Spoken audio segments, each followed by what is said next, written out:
All right, welcome to episode 1 of Shred the Lettuce. All right, today we're going to be cooking up Korean style fried rice. So this dish goes back to my boy Juan in PT school.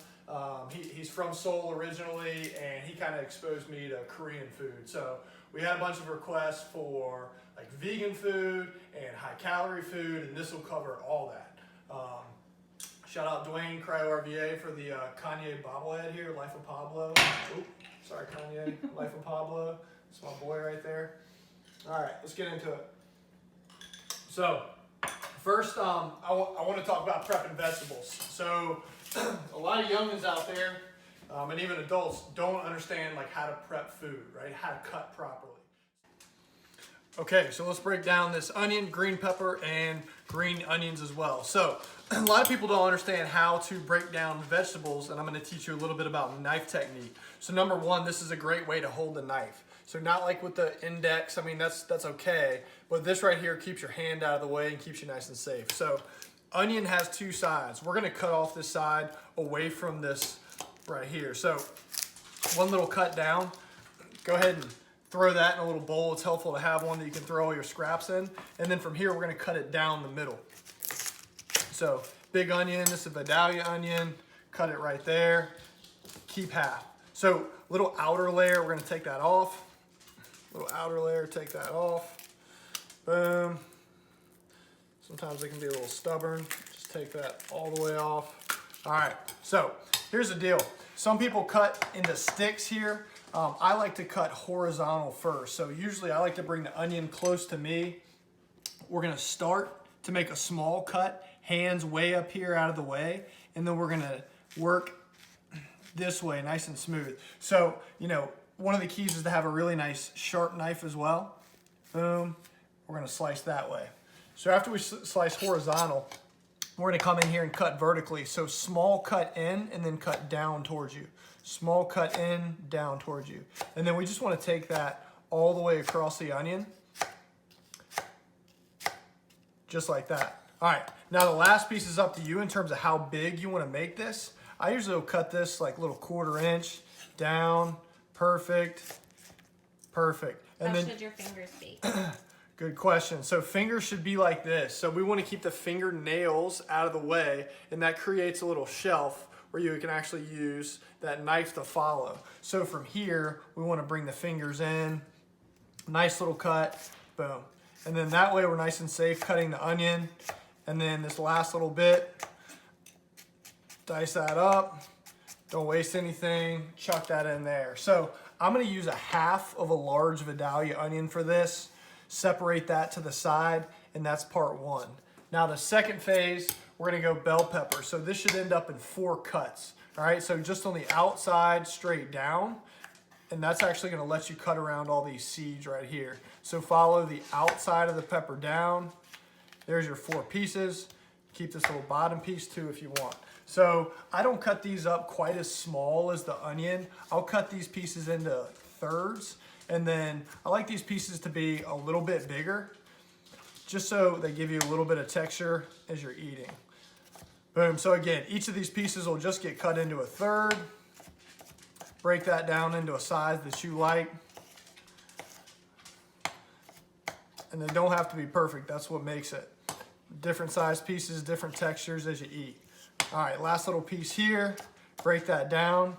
So we've got sweet onion, we've got the green bell pepper, and then this last piece, we're gonna break this down into 2 pieces. So the green onion here, just kind of tap that down, find this little end, we're gonna cut that off, that gets thrown away. And then I like to cut green onion in half. This bottom side here will cut into like inch pieces. That'll get thrown in with the main part of this prep right here. And then the bottoms we'll keep for later. So same thing, we wanna keep the hands out of the way. And these parts won't actually get really cooked. They'll just kind of get folded in. So as you get better at this, you can start to speed things up so it doesn't take so long to prep. And when you keep the fingers out of the way, it makes things really easy once you kind of learn this technique. So we've got the prep done. Go ahead and keep this separate. And the last little piece of this is before we get started, we're gonna come on over, grab a pretty big pan here. We're gonna get that on high heat. And then I usually add probably 3 to 4 tablespoons worth of olive oil. I like for the bottom of the pan to pretty much be filled up. So that works out perfect there. So 3 to 4 tablespoons, extra virgin olive oil. You can use vegetable oil, canola oil, it doesn't matter. And we're gonna wanna let that kind of heat up until it smokes a little bit. And that'll tell us we're ready to go ahead and add the vegetables and start cooking those down. Shout out Lloyd. Where's the knife from? Oh, knife from my boy Rob, right here in Richmond. The finest Japanese steel, handmade, small family over in Japan. Yeah, Akuter. I'm butchering that, but sorry, Rob. Go ahead and check them out. Some more small business through this this quarantine situation we got. All right, so we're gonna cook all of these vegetables down. I've got this on high heat to start with.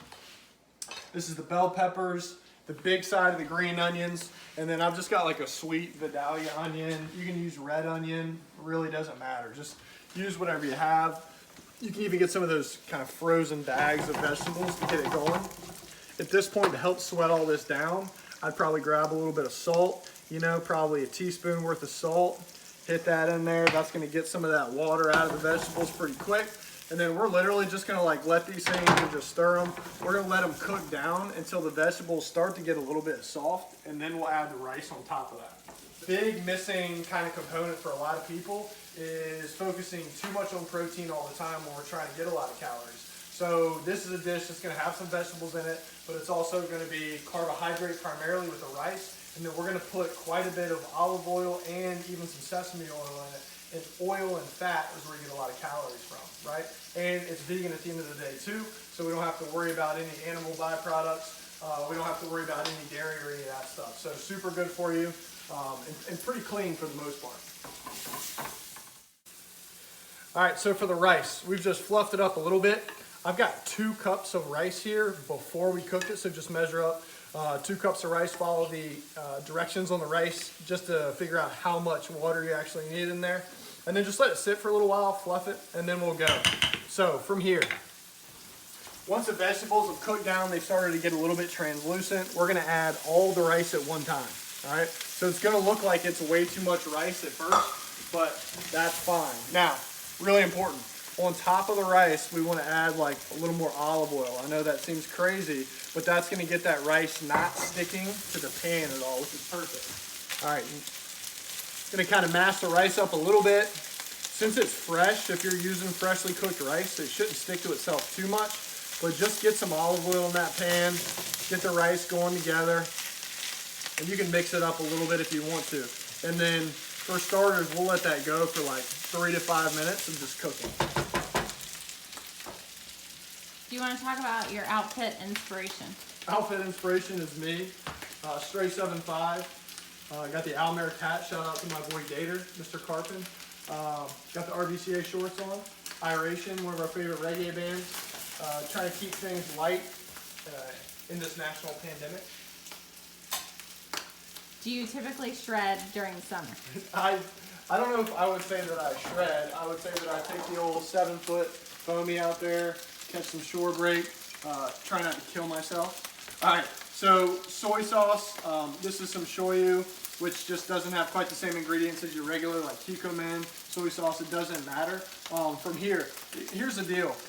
No matter how, that was very Joe Biden-like. Here's the deal. So we want to use enough soy sauce, depending on the amount of rice, where you get it a little bit dark. All right. If it's like still super light colored, that's not enough soy sauce. Right. Now from here, you can stir that around. I'm going to turn the heat down to like medium high. All right. And then we just want to mix that in a little bit. Mix that in a little bit. All right. Now here's the most important part. From here, I want to kind of flatten this out in the pan over medium heat, and I want to leave it. So we're going to leave this cooking for like 4 or 5 minutes, and it's going to get this crispy underside, which is pretty important in kind of Korean cooking. The Spanish have something really similar in paella. You let like the bottom side of the rice get crispy, and it's good when you eat it because it's a little bit just kind of different texturally. So just let this hang out for like 5 minutes and kind of cook down a little bit. All right, so this is what it's going to look like. So we've let it cook down for like 4 or 5 minutes. When you go to flip it, get something flat, even bigger than this, like a big spatula is good, and then just kind of turn it over, and you'll start to see these like darker brown crispy spots. That's what you want. So when you flip it, you should see that dark brown. dark brown, right? And these dark brown bits are going to give you a little bit of texture, just so that you're not pounding a bunch of rice. You actually get a little bit of crispy, a little bit of soft with the rest of the rice, and then the vegetables kind of balance it out a little bit too. All right, so we've let it cook down a little bit. It's gotten a little crispy on the bottom, so you can flip it again. Again, you'll start to see all these like darker crispy bits. And this is super important. So one of the most important ingredients in Korean cooking, it's very different than like other Asian cooking, is the use of sesame oil, right? So this is toasted sesame oil, which has like a pretty rich flavor. So from here, I probably want to add 2 tablespoons of this. And I don't add it right when we start. I add it like halfway through the cooking process, just because it's so strong. You don't want to start to get that really hot on the bottom of the pan, because you can start to taste that almost too much. So just give it a little mix in, and then for one last little round here, again, kind of flatten this down in the pan a little bit, and then just let it hang for one last go.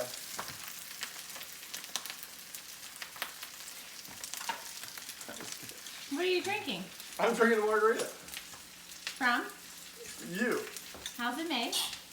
Uh-oh, it's done. Little tequila, Casamigos, fresh lime juice, Cointreau, agave nectar. That's it. Simple. Clean. Delicious. Shout out Mexico. Would you say this rice is an important way to get 757 gains?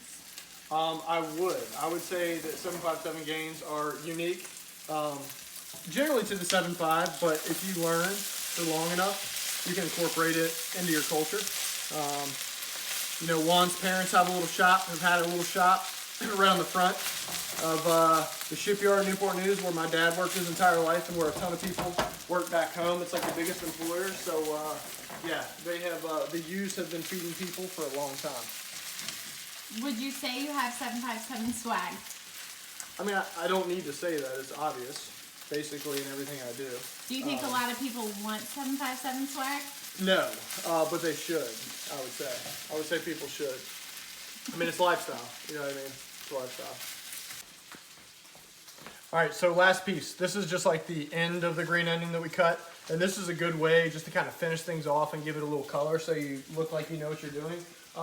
Go ahead and just cut off the pan that you had on, because you don't really want to cook this. You just want to kind of fold it in. So we'll go back. We'll throw that in, right? I know there's a good amount of soy sauce in there, but I add a pinch of salt to that. That's like totally up to you. You know, amateurs don't taste their food, so just kind of stir this in and give it a taste. And then we're pretty much done from there. So it's a good way to wrap it up. Good color in there, just from the green onion, bell pepper, and that's it. So you can see there's a bunch of crispy bits in there. There's some regular pieces of rice. Serve this up, you know, usually we throw in like a little bit of a protein, chicken steak, whatever. Throw some extra vegetables in there, like some steamed broccoli or something. You've got a pretty well-rounded, high-calorie meal. If you want to kind of divide this pan into like a fourth and eat all that, that's probably a good like 1,200 calories. But if not, just, you know, a little bit of the pan, eat something reasonable, and it's a great way to get some healthy food into the diet. That's it. I'm not gonna eat this. It's too hot. I hate it when people eat food on camera. Are you signing off from Shred the Lettuce? That brings an end to the first episode of Shred the Lettuce.